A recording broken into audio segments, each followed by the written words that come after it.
पैसे मिले, जीतने हारने पर पैसे मिले तो आपके पेटीएम को, आपके यूपीआई को कनेक्ट कर दिया गया है और कनेक्ट करके आप इसमें इतना पैसा लगाइए। अगर आपको ये गेम खेलना अच्छे से आता है तो इसमें आप पैसा जीतिए और घर जाइए।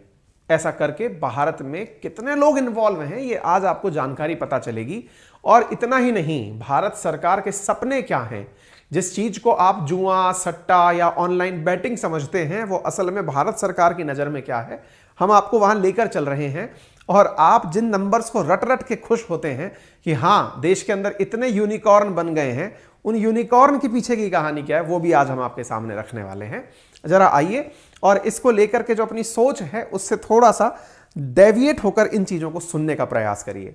तो आपके सामने यहां पर ये जो चीज मैंने दिखाई, ऐसे ही आपके दिमाग में बहुत सारे फैंटेसी एप्लीकेशंस, जिन्हें फैंटेसी आप बोलते हैं लेकिन ये एप्लीकेशंस अपने आप को गेम ऑफ स्किल बोलते हैं।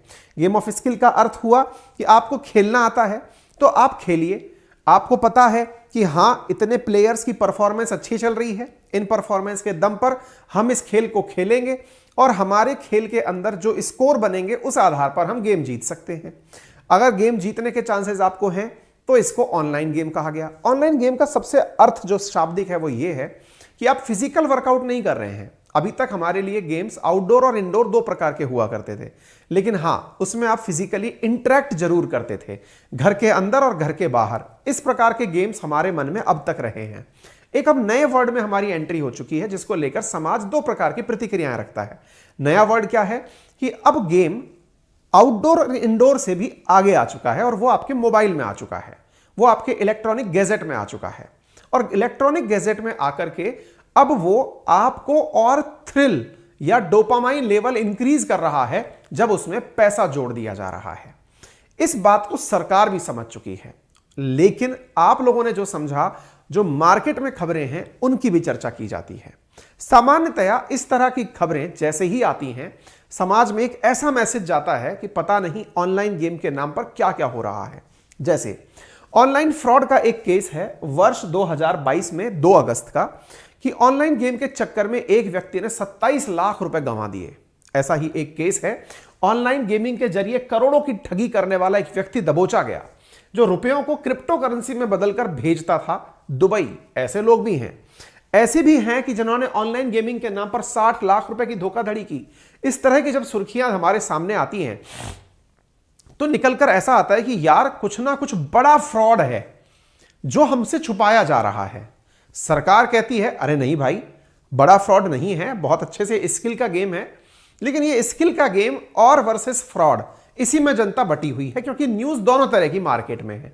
न्यूज आती है मार्केट में कि 6 ऑनलाइन गेमिंग कंपनी ने 1100 करोड़ रुपए चाइना और हांगकांग में भेज दिए, ऐसा एनफोर्समेंट डायरेक्टरेट ने कहा है। यह खबर आती है अक्टूबर 21, 2021 में। यानी ये खबरें कई प्रकार की विचारधाराएं हमारे सामने लेकर आती हैं। लेकिन क्या आपको पता है इन सबके पीछे का सबसे बड़ा कारण क्या है? इन सबके पीछे का सबसे बड़ा कारण है कानून का अभाव होना। गेम अच्छा, बुरा, सही, गलत, ये तो आपके ऊपर है। आज समाज में हमारे जिसमें हम रहते हैं उसमें अधिकांश राज्यों में शराब की दुकानें खुली हैं, सिगरेट दुकानों पर बिक रही है, तंबाकू दुकानों पर बिक रही है। सरकार उनके ऊपर बैन नहीं लगाती। इसका अर्थ यह नहीं कि सरकार आपसे यह कहती है कि आपको पीने के लिए इंसिस्ट किया जा रहा है। बकायदा सरकार की दुकानों के आगे विज्ञापन लगाती है कि हां ये सरकारी दुकान का ठेका है, शराब का ठेका है, आपका मन करे तो आप लीजिए, क्योंकि सरकार को उससे राजस्व की प्राप्ति हो रही है।